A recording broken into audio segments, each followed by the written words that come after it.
Olá, Ei, Bárbara. Yara, tá me Tudo ouvindo? bem? Tô te ouvindo bem. E Ah, você, me então ouve? eu tô te ouvindo bem. Nervosa. Esperar dar o horário, né? Fica tranquila, Uhum. tá tudo bem. Ah, não, tem algumas que me intimidam realmente, Não sou eu. né? O sol É, tá entrando, bacana. deixa eu dar um Ai, tempinho para eles entrarem. Mas eu tô muito isso. feliz, viu, Yara? Tô muito feliz Eu que tô super honrada com com o essa convite. oportunidade, né? Tá, vai ser bacana Era o um nosso tema que eu diálogo aqui achei, sobre o idoso, não é? né? E tão importante nesse momento, né? Então, assim, atual. Acho que a Isso gente precisa, mesmo. na verdade, a gente já precisaria estar debatendo isso antes, né? É, E esses é, são temas que acabam não sendo tão tratados assim, isso mesmo. vão sendo julgados ali para o lado. Eu vou deixar você controlar o tempo, já que você vai falar, Tá, tá, Yara? combinado.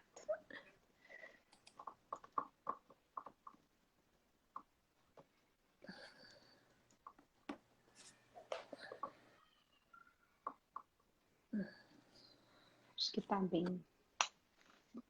Uhum.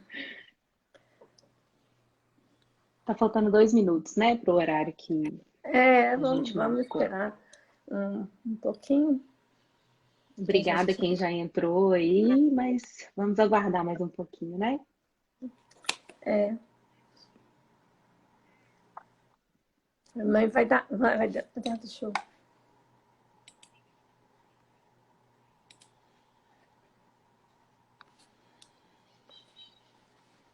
Tá frio aí, Yara?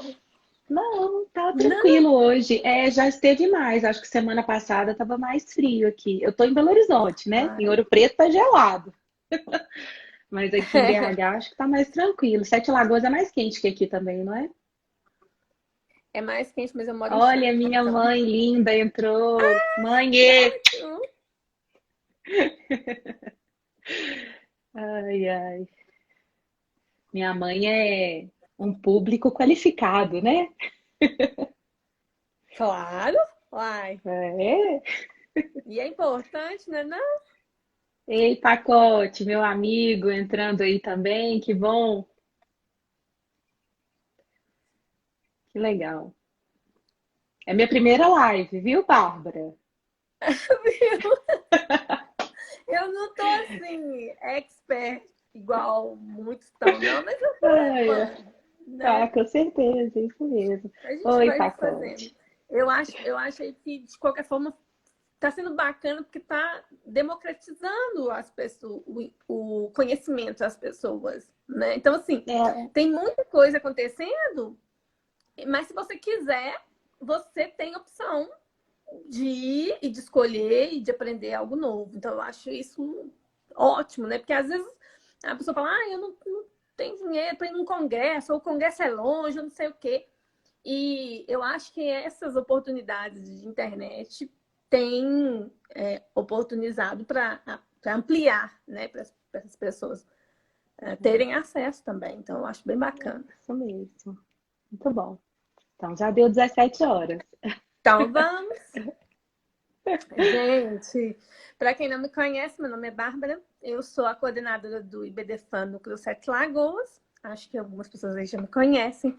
E hoje eu estou recebendo aqui para conversar sobre o direito das pessoas idosas em tempo de pandemia. Essa linda, não posso chorar. É... que é a doutora Yara, uma pessoa muito querida mesmo, e que vai tratar. Gente, vocês têm noção do tanto que ela fala bem. Então, Yara, que, né, as pessoas possam aprender com você, né? Eu acho que a gente pode começar falando um pouquinho das questões legislativas, né? Dos idosos, da proteção dos idosos, de quem são os idosos, certo? Certo, Bárbara. Nossa, doutora Bárbara. Muito obrigada pelo convite, muito obrigada pela oportunidade de estar aqui conversando com o seu público e com o meu público também, né? Porque a sua emoção me deixa também muito emocionada. Minha mãe também tá ali, ó, falando que vai chorar também. Porque acho que é muito isso, né? A pandemia, ela tá nos proporcionando essa oportunidade de nos aproximarmos, né, Bárbara? Quanto tempo Está. a gente já convive no IBDFAN de Minas, né? Você aí, percussora, criando o IBDFAN de Sete Lagoas com unhas e dentes, né? Então, te parabenizo. Agradeço Obrigada. muito o seu convite. Que bom que a gente possa hoje aqui, nesses 40, 50 minutos aqui, antes que o Instagram nos corte, né? Conversar um pouquinho sobre o direito dos idosos e das idosas. Não só em tempo de Uhum. pandemia, acho que a gente pode ir conversando, acho que é um diálogo mesmo, né? Eu acho que é importante, Com inclusive, a participação dos nossos é, é, nosso público e dos nossos ouvintes certeza. né, os nossos telespectadores. Então, muito obrigada mesmo. Eu fico muito lá em Ouro Preto.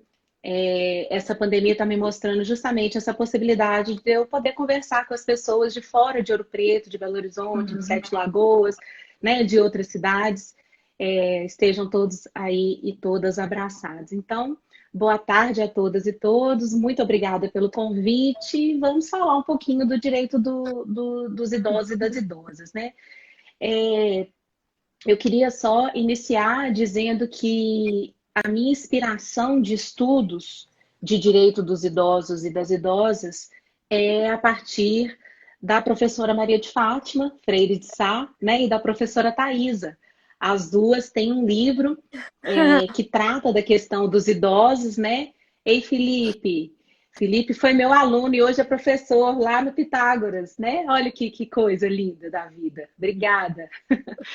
E elas duas são inspirações mesmo para que a gente possa São. estudar o direito dos idosos, né? Então, eu já deixo a dica aqui de antemão para que quem queira aprofundar um pouquinho em várias outras discussões que nós não vamos ter condições de perpassar aqui nesses 40, 50 minutos, né?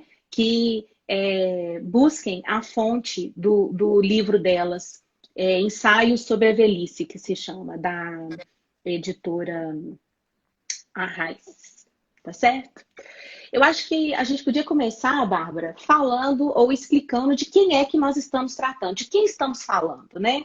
Quando a gente fala do idoso, da idosa, é um Isso. pouco confuso, não só para as pessoas do direito, que às vezes se valem da lei, e a lei é um pouco confusa nesse sentido também, mas é importante que então nós falemos desde o início, né? Nós estamos falando daquelas pessoas, em regra, maiores de 60 anos.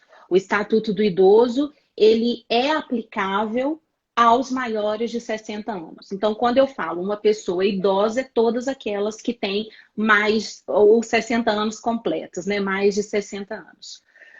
A confusão que a gente não pode fazer, então a gente não pode confundir, é que existem alguns direitos dos idosos que eles são atrelados a uma idade superior aos 60 anos. Então, eu vou dar dois exemplos. O primeiro deles é a gratuidade de transporte. Essa gratuidade de transporte é para o Uhum. idoso maior de 65.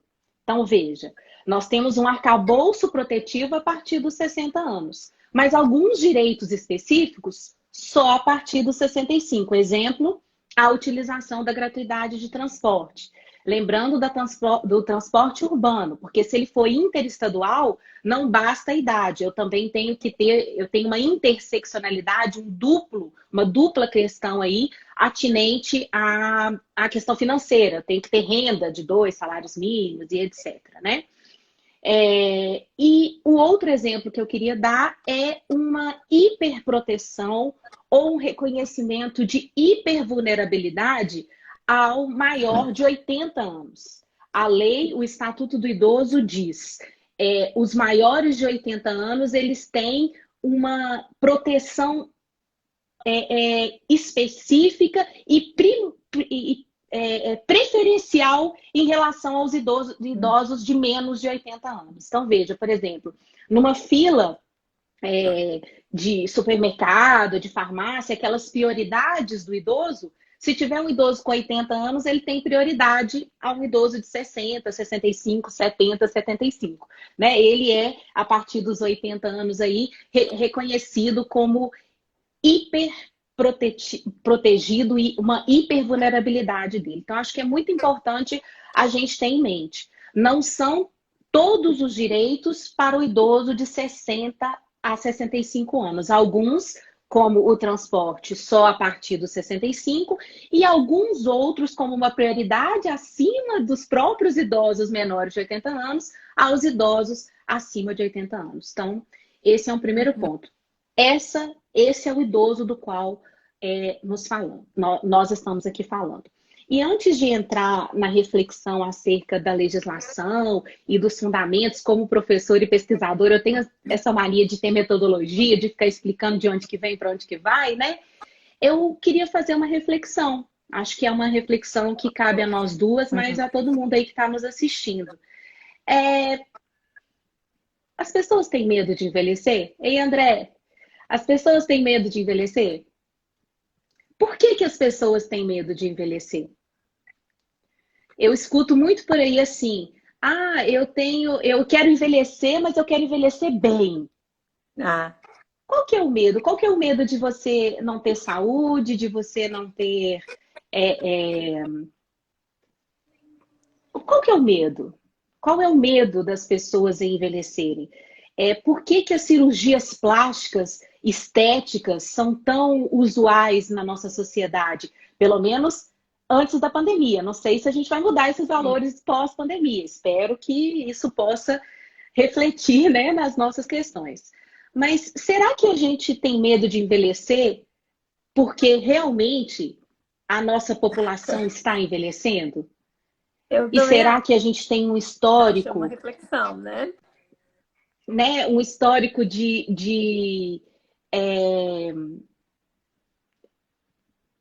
Estou pensando na palavra certa, um histórico de deixar os idosos de lado, de atribuir uma certa incapacidade para esses idosos. Será que é esse medo que nós temos? Será que nós julgamos enquanto jovens? Eu já estou no meio do campo, né? Mas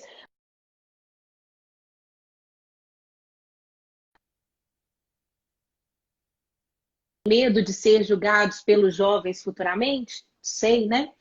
Então, assim, o IBGE, ele constatou que de 2012 a 2018 nós tivemos um crescimento de 26% das pessoas maiores de 65 anos no Brasil.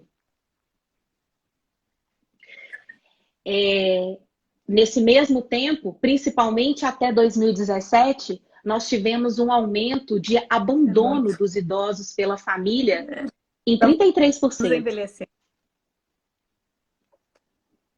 Então, quer dizer, estamos envelhecendo, né, Bárbara? Estamos sendo abandonados pelas nossas famílias, né? Então, será que é por isso que nós temos medo de falar da velhice, que temos medo de envelhecer? Estamos envelhecendo. Enfim, mas é um fato, né? Em tese, todos nós e todas nós vamos envelhecer, não é? É bom lembrar, então, vamos lembrar aí da onde que vem a proteção do idoso, qual que é o fundamento dessa proteção? Bom, a proteção do idoso vem da Constituição da República de 1988, claro, né? A Constituição, ela traz como objetivo a solidariedade, artigo 3º, inciso 1º. A solidariedade é base, então, para a construção aí dos direitos, inclusive em relação à criança e adolescente, aplicados à família e, então, ao idoso.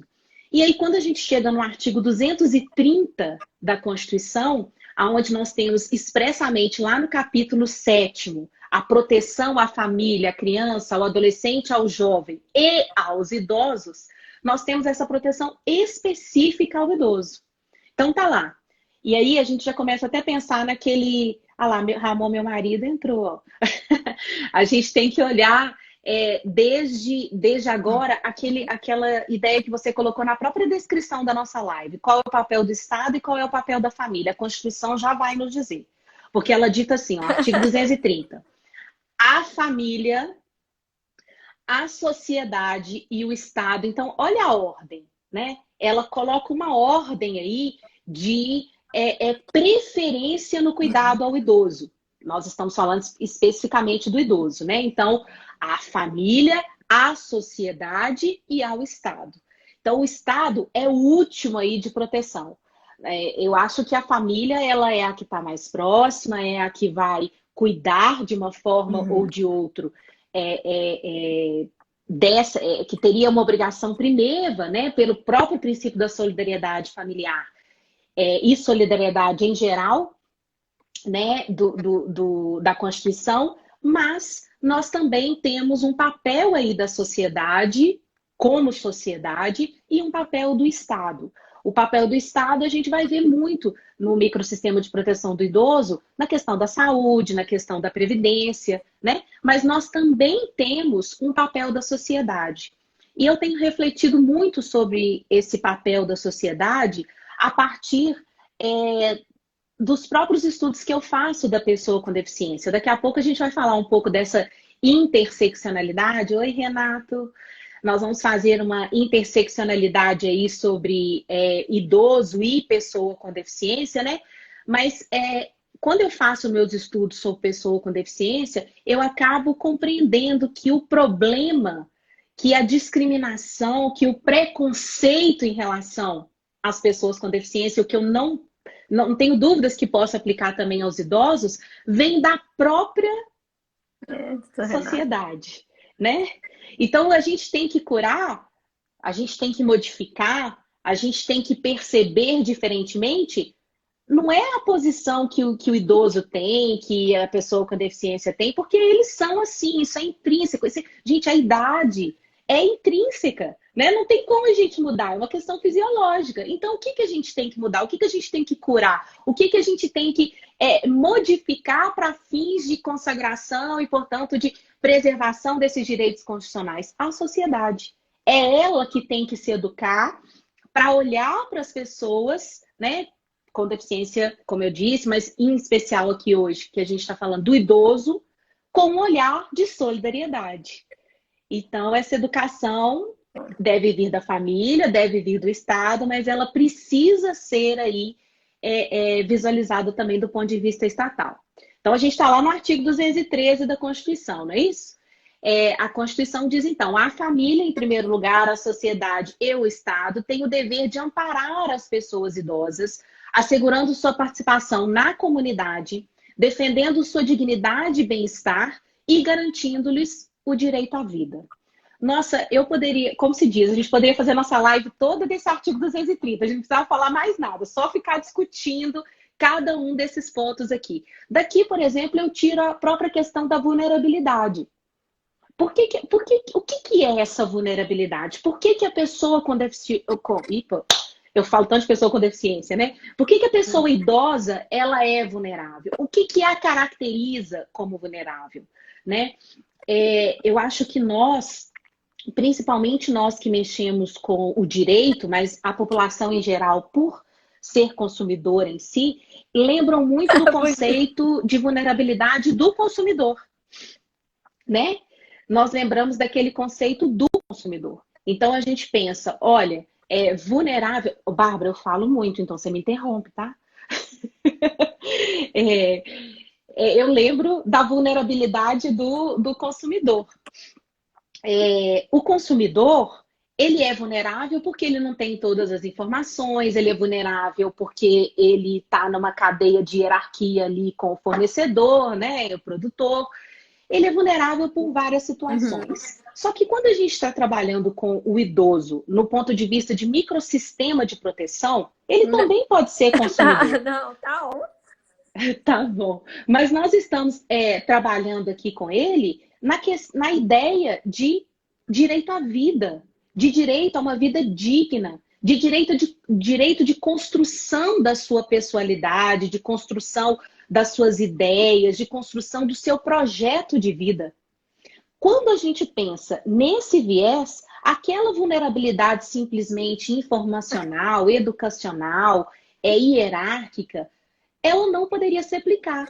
Porque, na verdade, eu acho que nós temos que compreender que a vulnerabilidade é um aspecto intrínseco da pessoa humana. Não é do idoso, é de todos nós, em algum momento, em algum sentido da vida, somos vulneráveis. Às vezes nós somos pacientes e somos vulneráveis. Nós estamos ali numa fila e somos idosos e somos vulneráveis. Na relação de consumo, todos nós somos vulneráveis, não é? Então, o que nós precisamos compreender? Que a vulnerabilidade não é algo na proteção de ser afastada. Não é algo que tem que ser extirpado da pessoa, porque, como eu estou dizendo, se é uma característica intrínseca, ela não vai ter como ser afastada. É uma característica, é uma situação jurídica da pessoa que tem que ser reconhecida, protegida, mas também fomentada. Isso é, para afastar a vulnerabilidade, como se tem a ideia, para fins do idoso, para fins da pessoa com deficiência, para fins de questões existenciais, geralmente esse não vai ser um bom resultado. Entende, Bárbara? Nós precisamos, na verdade, garantir a construção.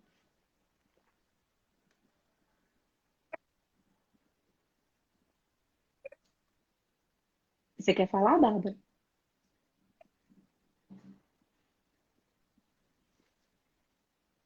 Eu não te ouço.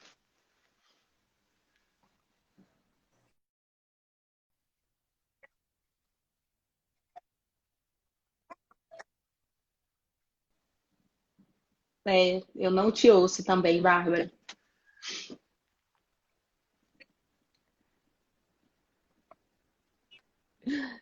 Ai, gente.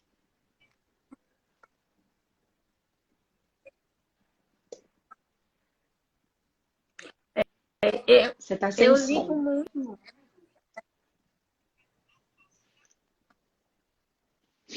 Vamos esperar, gente, ver se ela vai resolver a questão do som lá.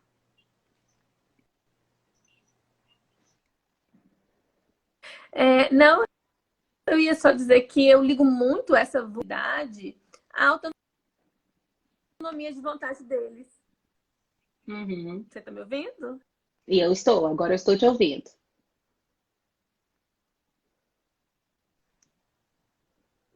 Eu ligo muito a essa vulnerabilidade que a gente está falando, autonomia.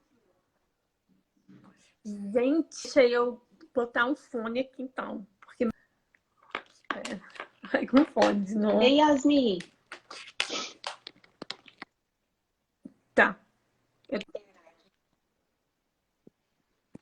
Vocês estão escutando a Bárbara agora, gente?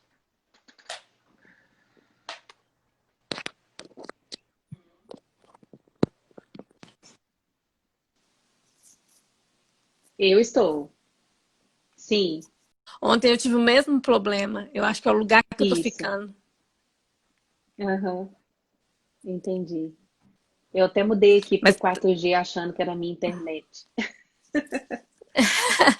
eu acho que é o lugar que eu fico na minha casa que não tá legal para fazer. Como começou muito bem, mas esses dias ela não Uhum. tá muito boa, não. Então tá complicado. Mas o que eu queria dizer é que eu atrelo essa vulnerabilidade do idoso muito à autonomia de vontade deles na vida privada.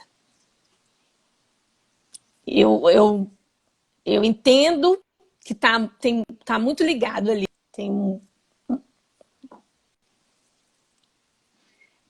Mas aí a gente tem que pensar o seguinte. Por exemplo, quando a gente pensa numa proteção da família e no cuidado da família, pode ser que o cuidado e a proteção se dê de uma forma tão exacerbada que retire do próprio idoso a possibilidade da sua manifestação de vontade. Uhum. Eu já acompanhei minha mãe, que está aí, ó, participando A da minha nossa também live, entrou. né? A minha entrou, a minha Eu já irmã entrou. acompanhei.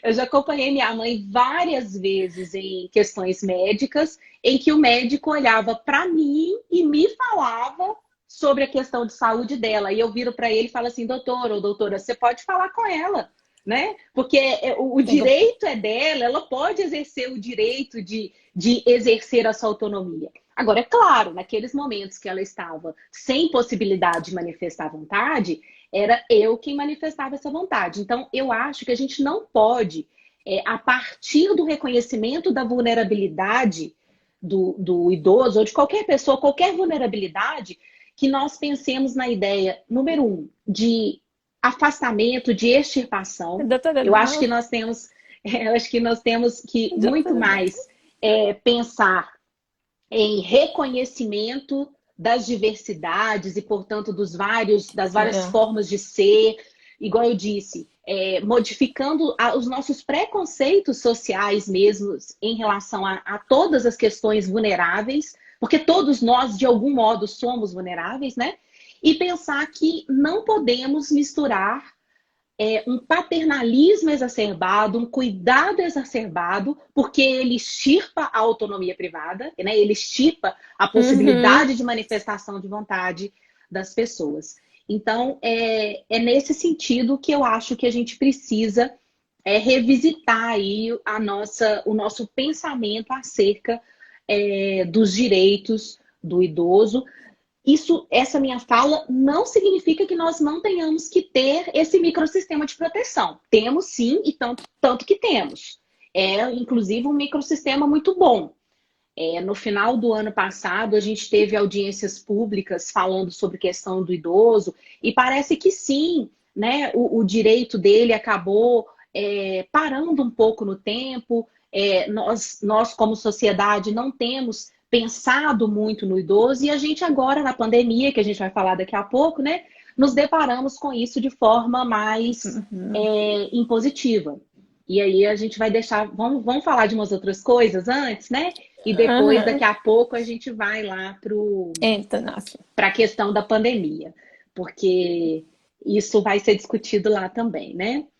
É, eu queria falar da questão da proteção integral, da mesma forma que a gente tem a proteção integral da criança e do adolescente, a gente também tem a proteção integral do idoso, e isso é Idoso. feito tanto em seus aspectos existenciais quanto patrimoniais, e aí por isso que é muito importante a gente não anular os aspectos existenciais sob o manto de uma proteção. Então vamos proteger e vamos tirar a autonomia. Não, gente, não tem como. Né? A pessoa, ela é um ser humano dotado de autonomia. Se ele não existir, aí são outros 500, nós vamos trabalhar isso do ponto de vista do direito. Mas proteção integral determina que nós tenhamos que dar cada vez mais o quê? Autonomia.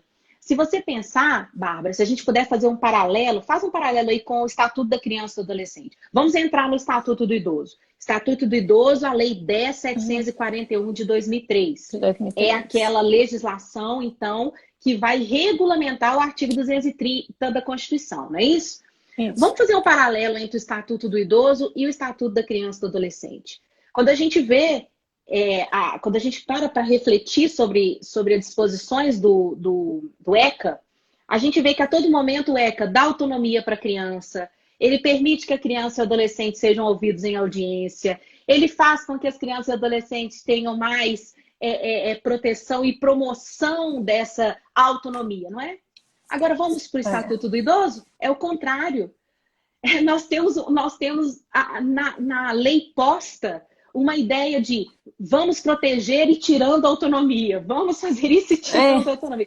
Então, assim, nós não podemos interpretar essa, essa previsão de proteção integral do idoso no Estatuto do Idoso dessa maneira, porque senão Uhum. nós vamos estar ferindo a solidariedade constitucional, a proteção integral e a garantia de direitos existenciais, sob o manto de garantia, quiçá, de um direito patrimonial. A gente não pode tirar, né, do idoso o direito dele de expressar vontade. Se ele não for capaz, nós temos que ou reconstruir uma vontade que já existiu, ou nós temos que conseguir fomentar nele a possibilidade. E aí, claro, que não somos nós do direito que vamos fazer isso, né? São os profissionais de saúde, a equipe multidisciplinar de saúde mental, psicólogos, psiquiatras, terapeutas ocupacionais, fisioterapeutas e etc. aí, né? Para a gente conseguir trabalhar essas questões.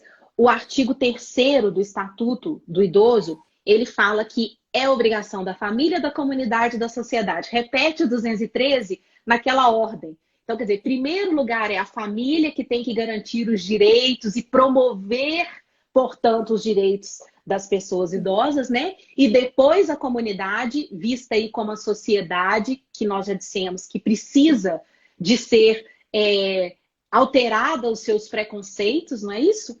E, por fim, o poder público. O poder público vem em terceiro lugar, o Estado vem em terceiro lugar.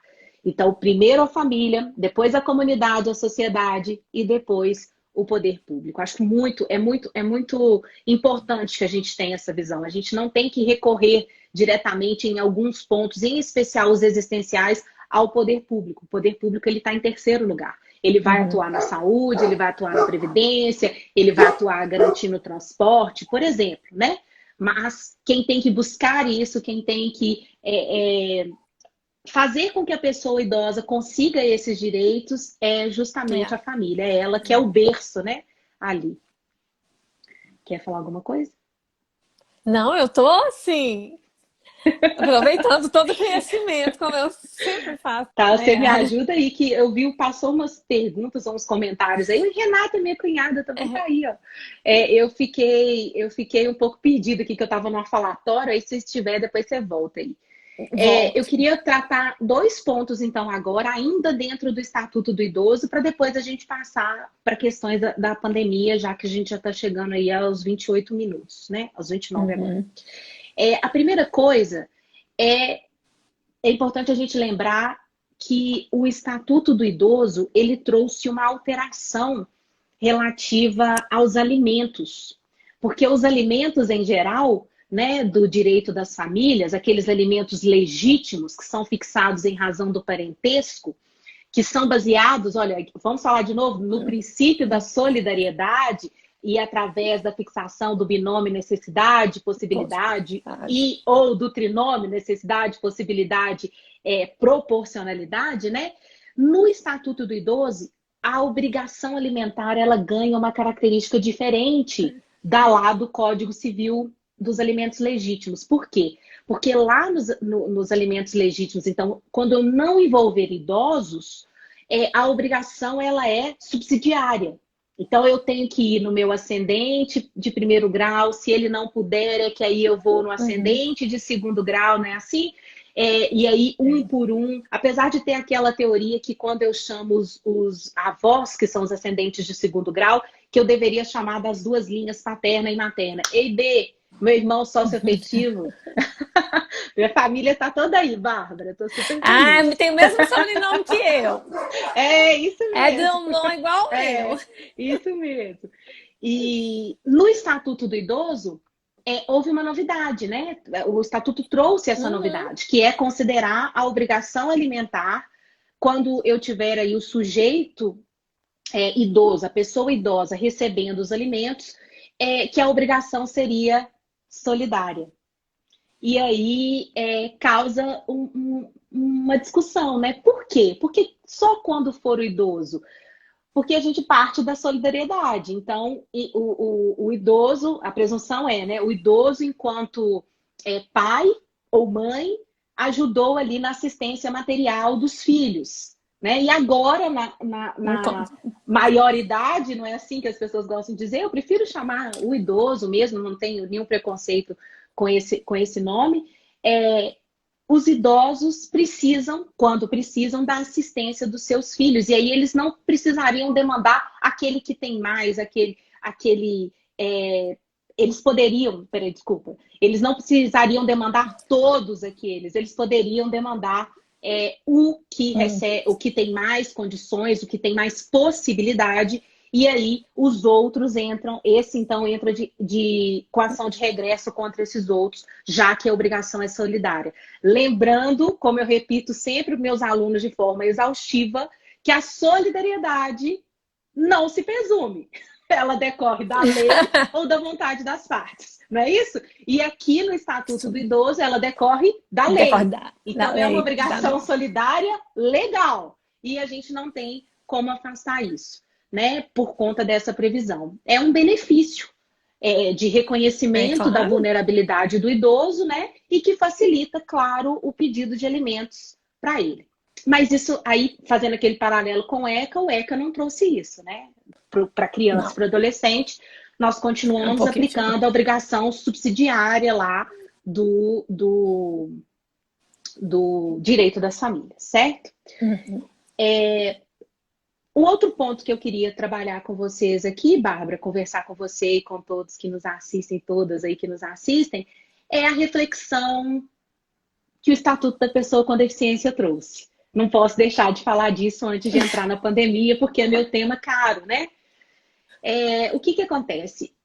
Na prática, na vida, né, nós podemos ter a interseccionalidade de idosos com deficiência. E a maioria dos casos, principalmente na prática, se dão a partir do reconhecimento de uma incapacidade de manifestação de vontade, que se enquadraria hoje no artigo 4º do Código Civil, lá na previsão daqueles que são, para o direito, relativamente incapazes. O Estatuto da Pessoa com Deficiência, ele trouxe essa alteração para o Código Civil, não foi? Onde não há mais a possibilidade de reconhecimento de incapacidade absoluta. Então, nós não poderíamos mais falar naquela ideia de morte civil, né? Inclusive em relação ao idoso, mas ainda há a possibilidade de reconhecimento de uma incapacidade relativa. E o próprio Estatuto da Pessoa com Deficiência vai dizer, olha, essa incapacidade relativa, para a qual o direito material institui a curatela, né, como forma de garantir aí essa vulnerabilidade, fomentar essa vulnerabilidade e garantir que a pessoa ela possa, então, manifestar a sua vontade com a assistência de outra pessoa que é o curador. E aí a gente poderia ir para o direito processual e ficar aqui discutindo mais uma live, se a gente vai entrar com a ação de curatela ou se ainda a gente pode entrar com a ação de interdição, pedindo a curatela, né, pelo direito material. É uma divergência que tem. Salvo engano, o PJE mantém o nome interdição.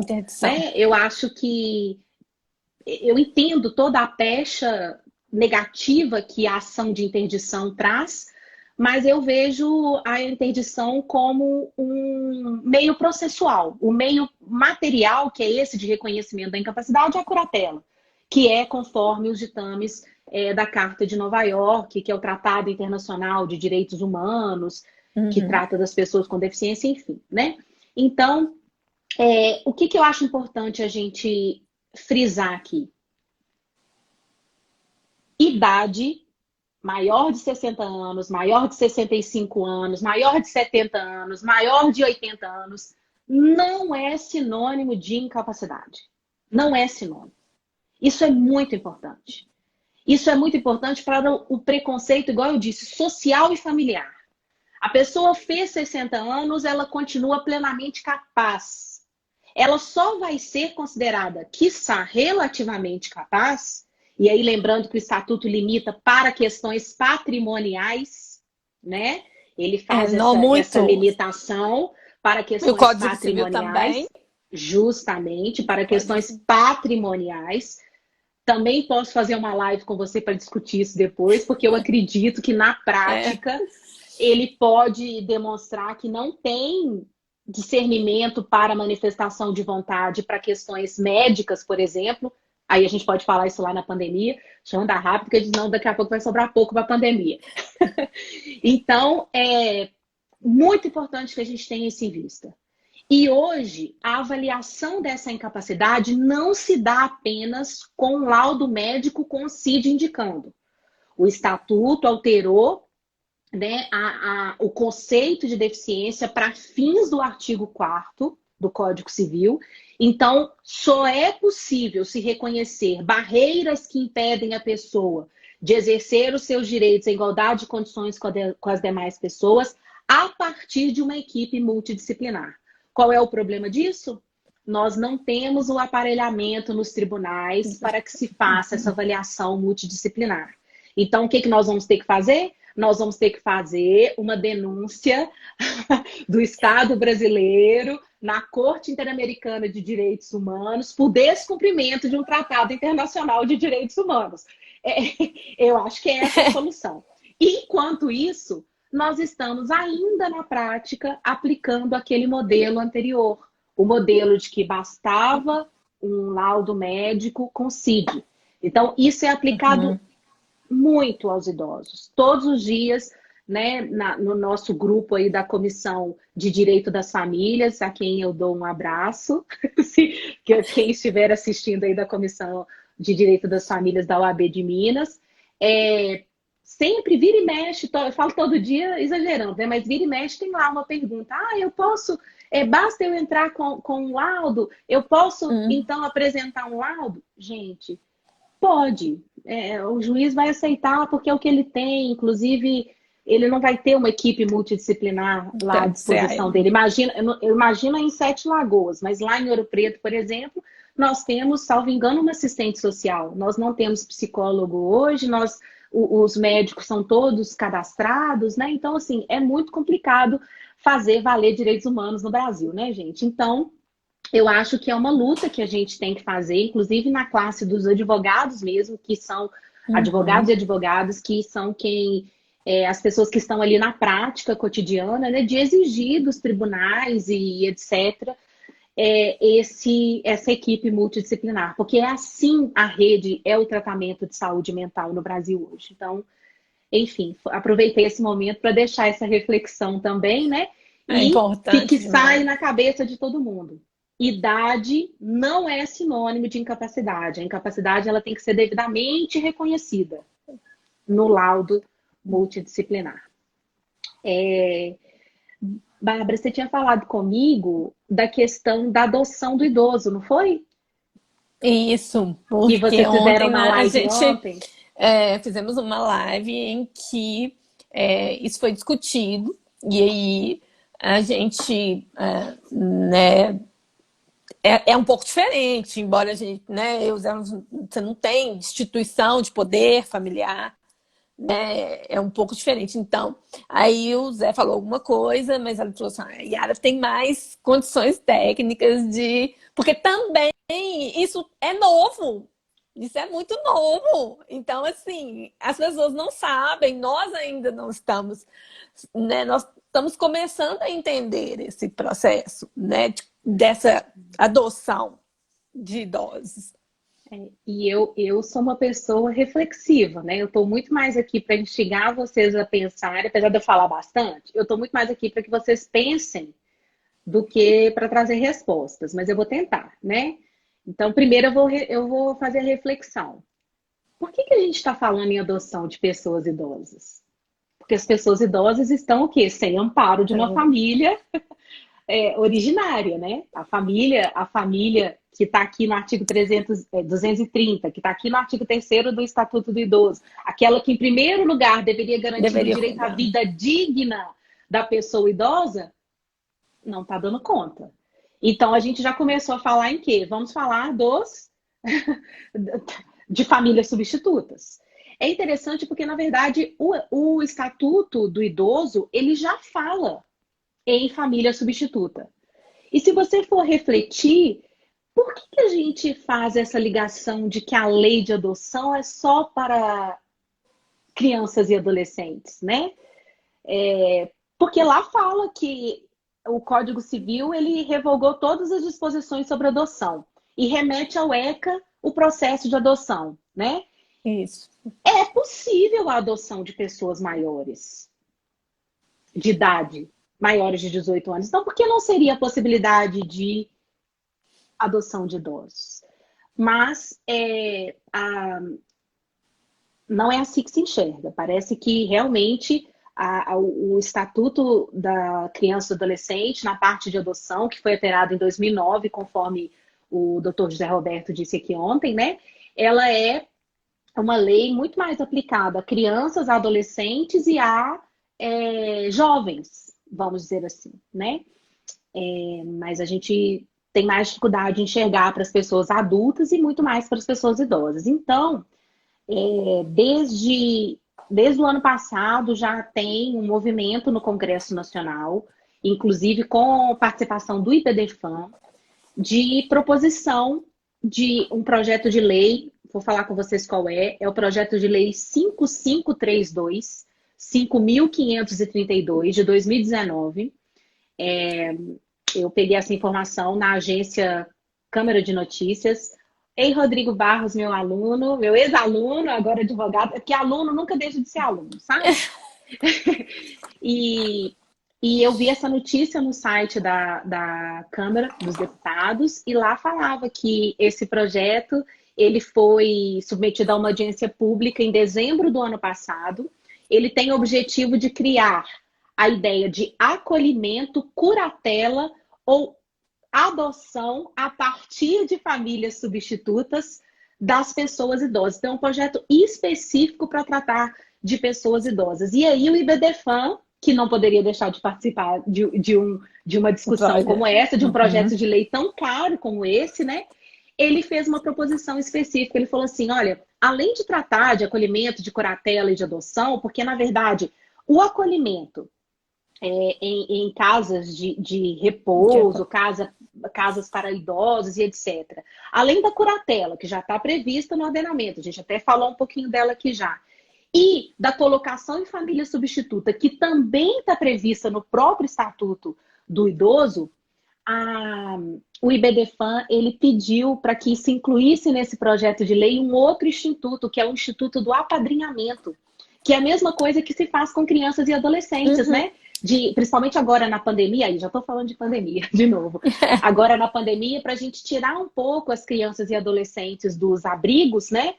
Das casas lares, tem se utilizado muito o Instituto do Apadrinhamento. É uma guarda provisória, né? Uma tutela ali daquela criança, daquele adolescente, o que o IBDFAM propõe para que seja feito também com o idoso. É interessante, né? Porque a pessoa vai poder ficar com o idoso, às vezes, finais de semana, e desde que haja uma reciprocidade de vontades, de autonomias ali, é uma questão interessante. Então, acho que a gente tem que acompanhar esses projetos de lei, esse especial, que é o 5532 de 2019, e acompanhar a evolução desse tratamento, mas lembrando que não me parece que nós não poderíamos aplicar a própria legislação já existente, né? Eu acho que se a proteção é integral, não é por falta de lei que a gente vai deixar, né, de aplicar a legislação ou reconhecer direitos, né? Tá faltando 15 minutos, então vou falar um pouquinho de pandemia. Então, pode, Bárbara? 15 minutos falar, nada, né? Porque esse trem corta a gente daqui a pouco.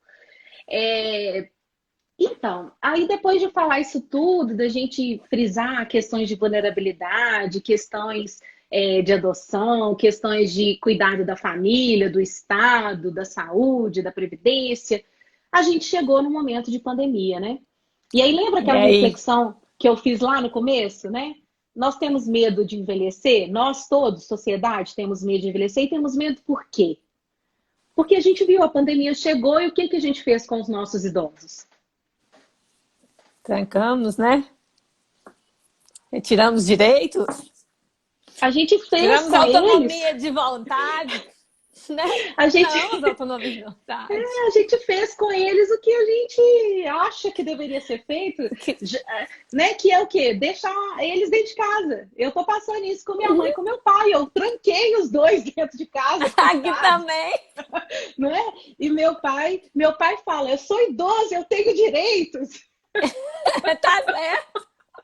Eu quero ir ali fora, tomar um sol, eu tenho direitos. E tem esses direitos. É claro que quando se propôs, em especial para os idosos, que eles ficassem em isolamento social, isso não foi feito simplesmente porque a gente tem preconceito com eles e acha que deve ser feito. Foi com base em estudos científicos, Uhum. em recomendações da Organização Mundial de Saúde, pelos dados estatísticos da pandemia da Covid-19 em outros países, em especial na China, na Itália, na Espanha, agora nos Estados Unidos e agora no Brasil, né, de que realmente ela afeta, essa doença, a Covid-19, afeta com mais gravidade as pessoas idosas e outras pessoas que não idosas, mas com comorbidades, né? Então a gente viu isso, foi isso que a gente viu. Mas a primeira coisa que a gente fez foi colocar os nossos idosos dentro de casa, trancados, retirando deles toda a autonomia. Mas será que é mais fácil o isolamento para os idosos? Porque eles já estão acostumados, né? A gente está acostumado aí socialmente a tirar o direito deles, então para eles foi mais fácil, né? Nós colocarmos. Gente, eu não estou afirmando, eu estou questionando, porque na verdade não foi mais fácil para eles, Não, eu não acho é até mais que fácil para eles. está sendo muito mais difícil, inclusive, né, Yara? Porque não é. Você foi retirado da sociedade, você foi retirado do convívio, você não pode mais manifestar a sua vontade, no seu querer, né? Então, aquele negócio, né? O meu pai e a minha mãe estão aqui, né? Eles podem reclamar, mas eles vão continuar aqui, né? Eles É têm muito lucidez, grave. É. né? Eles têm lucidez. E aí? Agora olha para Vai você tirar uma? ver. Agora olha para você ver, Bárbara. A gente pega uma construção toda que eu fiz antes de que nós temos que mudar a cabeça da sociedade, que nós temos que dar autonomia para os idosos. Aí vem uma doença causada por um vírus dentro de uma pandemia e a gente vê o grupo de risco nos idosos, coloca todos eles em isolamento e acha que tem que ficar tudo feliz. E acha que para eles vai ser bom. Alguém ouviu esses idosos? Alguém perguntou o que eles achavam disso? E eu acho que a gente nem precisa fazer isso. Eu acho que basta olhar as cidades aí que estão abrindo os comércios. Salvo engano, Florianópolis, por exemplo, o dia que abriu um shopping lá, eu vi a imagem, só tinha idoso no shopping. Os idosos foram todos para o shopping. A gente olha nas ruas, na sua cidade, aqui em Sete Lagoas, aqui em Belo Horizonte, tem muitos idosos na rua. Tem. Aí eu fico me perguntando, será que esses idosos estão na rua porque eles estão tendo autonomia? Ou será que eles estão na rua porque eles não têm uma família que está dando a eles a possibilidade de cuidado nesse momento?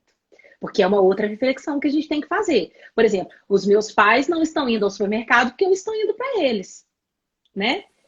Concordo E quem não plenamente, tem? Rita. Concordo plenamente. Aí é nesse Acho ponto que que é eu o queria cerne chegar. É a dessa questão da. saúde mental dos idosos. É o Uhum. direito de dar a eles o direito de escolher. E aí, ao mesmo tempo, eu fico muito preocupada com essa questão de dar o direito de escolher a esses idosos que vêm de uma sociedade como a nossa, que historicamente os exclui. E aí eu queria trazer com vocês rapidamente aqui o caso da belga, uma senhora belga de 90 anos de idade. Ela se chamava, né, Suzanne Royales. Ela pegou a Covid, chegou, né, no hospital e ela disse para o médico: olha, se eu precisar, eu não quero utilizar o respirador. Eu quero que o respirador seja utilizado por uma pessoa mais jovem do que eu. A vida dela importa menos do que a do jovem? A vida dela vale menos do que a do jovem? Mas veja, para ela valia. Agora, será que essa manifestação de vontade dela é legítima? Será que essa manifestação de vontade dela é realmente discernida? Ou é deturpada pela concepção que ela mesma faz Uhum. dos idosos que ela mesma fez dos idosos durante toda a vida? Então, eu acho assim, a saúde Exatamente. mental dos idosos importa, a saúde, a vida dos idosos importa. E a minha mãe é contadora de histórias e a Gislane Matos, que é a professora dela de contação de histórias, tem um canal no YouTube, convido vocês a conhecerem. E há poucos dias ela postou uma história justamente sobre isso, sobre como o conhecimento É um vício do consentimento mesmo, Rita. Eu concordo com você. Eu acho que ela conta nessas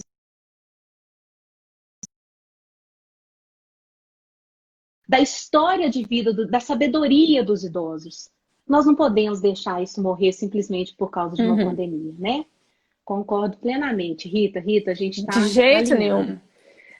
Não. E para finalizar, Bárbara, porque eu sei que a gente tem poucos minutos, ainda temos um minutinho aí, né? Eu queria só falar Tenho. dos critérios de admissão em UTI, porque a gente falou de um ato de vontade, que para mim me parece muito passível de vício do consentimento, né? De um erro, de uma Eu falsa também percepção da acho. realidade, às vezes de até uma coação dos próprios familiares. Olha, se você chegar lá, você fala que você não vai querer, não. Né? Eu tô falando isso, gente, porque eu falo isso de cadeira. Eu mais minha mãe, que está aí nos assistindo, não é isso? Passamos por isso, vivemos isso na nossa vida.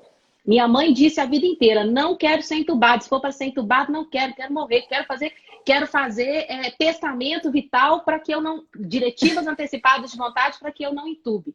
No dia que ela precisou de entubar, ela foi entubada e hoje ela agradece a Deus, e eu também agradeço, por ela não ter feito essas diretivas antecipadas de vontade. Por quê? Porque ela tá aí viva, linda, maravilhosa, te amo, mãe, mas se ela tivesse feito uma diretiva antecipada de vontade sem conhecer o que que era, o que que significaria aquilo, quais seriam as consequências, a manifestação dela de vontade não estaria sendo legítima, né? Adequada, Não. sem vício do Viciada, né? consentimento, justamente.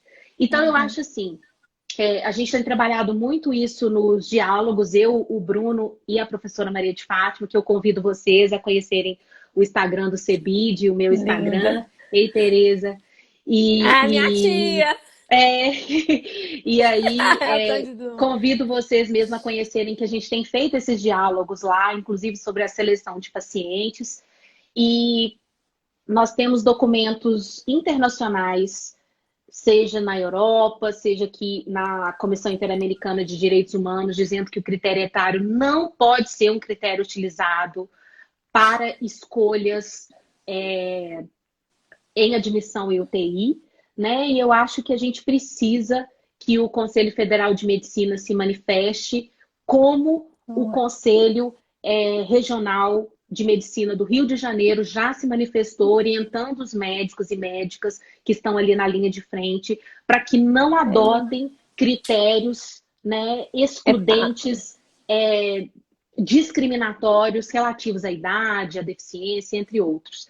Então, eu convido vocês a conhecer esse nosso projeto, porque lá a gente fala um pouco melhor sobre isso, né?